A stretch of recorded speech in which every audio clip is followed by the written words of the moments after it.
your child can now come to you and say, I forgot my homework page. You can go print it. So that's kind of nice.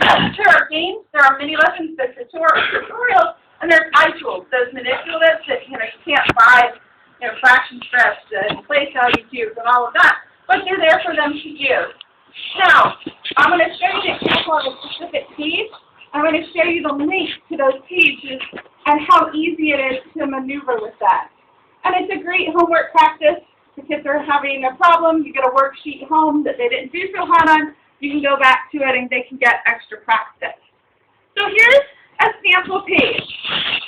And if you go to the bottom of this page, you would have seen the chapter, but at the top we see that it's lesson 4.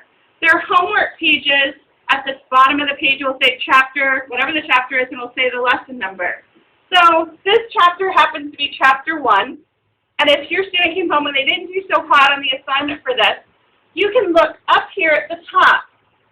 And at the top, there are these 4 little icons. And if the icon is lit up, that means it's available for this page, for this skill. So you can go to it. The first one is called Destination Math. That starts off by giving them a tutorial, a reminder of what that skill is. Then it gives them some practice, and then it's going to quiz them. So, and if you go this route, you're getting the skill they need, and you're getting at the level they need. The next one is iTools. So this would have given you tools like place value blocks. So they could have put the place value blocks out, and then they could have added the new place value blocks, and then they're counting versus having to do the actual addition. And the last one is Mega Math. These are games, and they're fun. So sometimes we'll play them in the classroom. I have played them in the classroom before.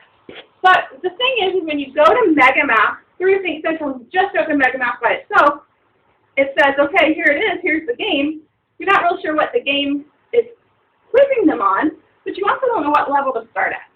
This will start the game that's needed for this skill at the level this activity is. So it's a lot easier route to go this way.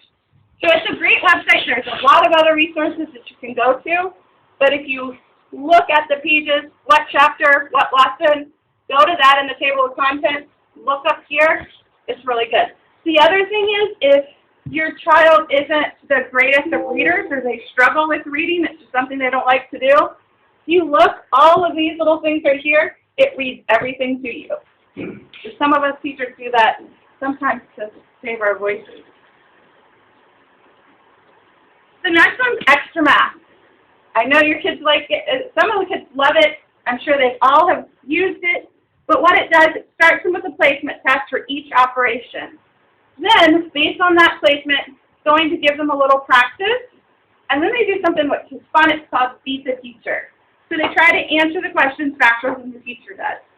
And then it keeps working them through. They will not go to the next operation until they have mastered 100% of that operation in 3 seconds or less. It does seem fast.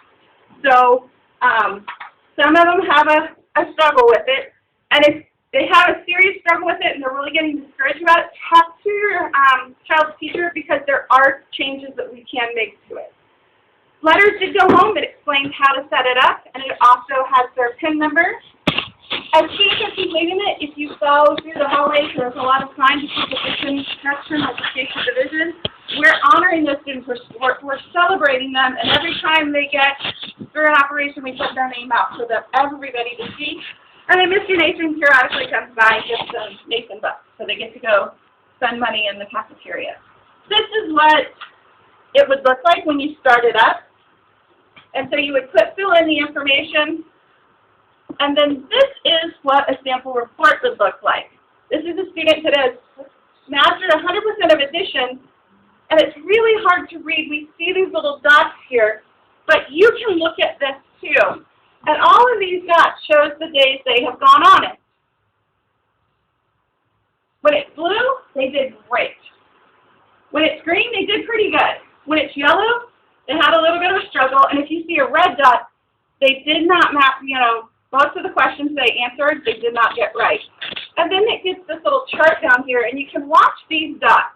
if you see the dots going up and down, what I've advised my students to do is to, in between going online, practice with flashcards, because what happens is, this score, they can go on here one day and they're like, yes, 93% of subtraction, I'm almost done.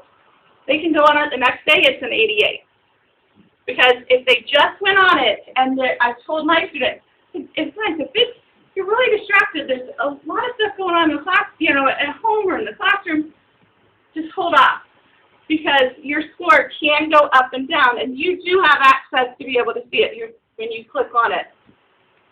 You've done it, right?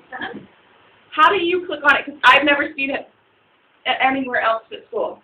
Well, I get an email periodically. Okay. You also can go on the link and just push out and it comes up just like that. Sorry, that's one of my tricks. But yes, you can put yours, because actually, see here it has teacher, but there's a way that you can go in too and put your name. So I get emails, and then the parents can get emails too. So it's a great thing, and it's really motivating for the kids. They're excited. They're like coming to me. It's like, hey, I did it. I had one in the back the other day. He has been trying subtraction for weeks and weeks.